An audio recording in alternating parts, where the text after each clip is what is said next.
سجدہ تلاوت جس کو کہا جاتا ہے، سجدہ تلاوت عام طور پر وہ سجدہ ہے جو قرآن کریم کی بعض صورتیں جیسے ہم پڑھتے ہیں تو اس موقع پر وہ کرنا چاہیے.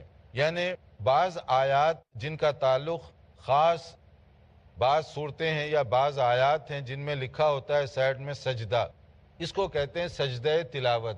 یعنی ریسیٹیشن کے دوران اگر آپ وہ آیت پر سے گزرے جس کے بارے میں سجدہ کرنے کا حکم دیا گیا تو اس آیت کی تلاوت کے بعد آپ کو سجدہ کرنا چاہیے. اس کو کہتے ہیں سجدہ تلاوت. تو قرآن کریم میں مختلف جگہوں پر اس کا ذکر کیا گیا، یعنی مختلف سجدے ہیں قرآن کریم میں. کل سجدے جو ہیں قرآن کریم میں جو ذکر کیے گئے، جس کی مختلف ائمہ محدثین اور فقہاء نے تائید کی ہے، وہ کتنے ہیں؟ کل 15 سجدے ہیں.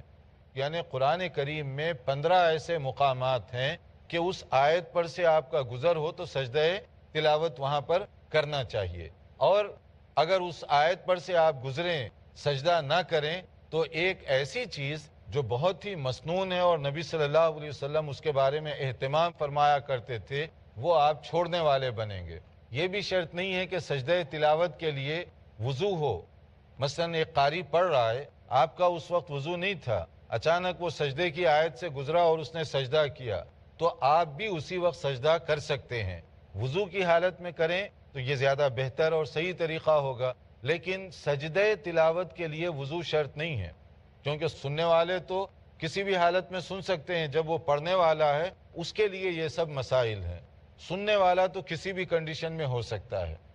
تو اسی لیے آپ دیکھیں گے قیام اللیل اور تراویح وغیرہ کی نماز میں عموماً سجدہ تلاوت وغیرہ کرتے ہیں تو حافظ صاحب جب وہ اس آیت پر سے گزرتے ہیں تو سارے لوگ سجدہ کرتے ہیں. بلکہ بعض جگہوں پر تو بتا دیا جاتا ہے کہ دوسری رکعت میں سجدہ ہوگا، پہلی رکعت میں سجدہ ہوگا، کیونکہ بہت سے نمازی ایسے ہیں ماشاءاللہ ان کو پتہ بھی نہیں چلتا. تو اب وہ حافظ صاحب جا رہے ہیں سجدے میں، سب رکوع میں چلے گئے، اب وہ اللہ اکبر کہہ کے سجدے سے اٹھتے تو پھر لوگوں کو اب معلوم ہوتا ہے کہ اب ہم سمیع اللہ کہیں، اللہ اکبر کہیں یا ہم پھر رکوع کریں. تو اس طرح سے اکثر مساجد میں یہ گڑبڑ چلتے رہتی ہے کہ حافظ صاحب سجدے میں، کچھ لوگ سجدے میں، کچھ لوگ دیکھ رہے ہیں ان کو آگے پیچھے کہ آدھی مسجد سجدے میں اور آدھی ویسی ٹھہری ہوئی ہے. تو اس کا مطلب ہے کہ ہمارا نماز سے تعلق کتنا کم ہے، قرآن مجید کی تلاوت سے بھی کتنا کم ہے کہ نہ معنی کے اعتبار سے ہمیں سمجھ میں آیا کہ وہاں سجدہ تلاوت ہے، نہ الفاظ کے اعتبار سے سمجھ میں آیا. یہ لنک دور ہونے کی وجہ سے ہوتا ہے نا. اگر لنک قریب ہو تو ہم پھر صحیح طور پر جہاں تلاوت کا سجدہ کرنا چاہیے وہیں پر وہ سجدہ کریں گے انشاءاللہ تعالی. عن عمر رضی اللہ تعالی عنہ قال یا ایھا الناس انا نمر بالسجود. حضرت عمر رضی اللہ عنہ نے بیان فرمایا کہ لوگوں ہم سجدہ تلاوت کی آیات سے گزرتے ہیں. فمن سجد فقد اصاب، جس نے سجدہ کیا اس نے درست کیا، صحیح کیا. اور ومن لم یسجد فلا اثم علیہ، اور اگر کوئی سجدہ وہاں نہ کرے تو گناہ نہیں ہوگا اس کو. یہ نہ سمجھے کہ میں سجدہ نہیں کیا تو گناہگار ہو گیا، ایسے نہیں ہے. کیوں؟ ان اللہ تعالی لم یفرض السجود الا ان یشاء. اللہ تعالیٰ نے کوئی سجدہ وغیرہ فرض قرار نہیں دیا، لیکن آدمی خود کرے تو یہ اس کے لیے زیادہ بہتر ہے. تو اس حدیث کو صحیح بخاری میں بھی روایت کیا گیا اور بعض الفاظ اس کے موطا امام مالک کے اندر بھی ذکر کیے گئے. تکبیر کہنا جو ہے اللہ اکبر سجدہ تلاوت کے لیے، اس کے لیے صحیح سند نہیں ہے.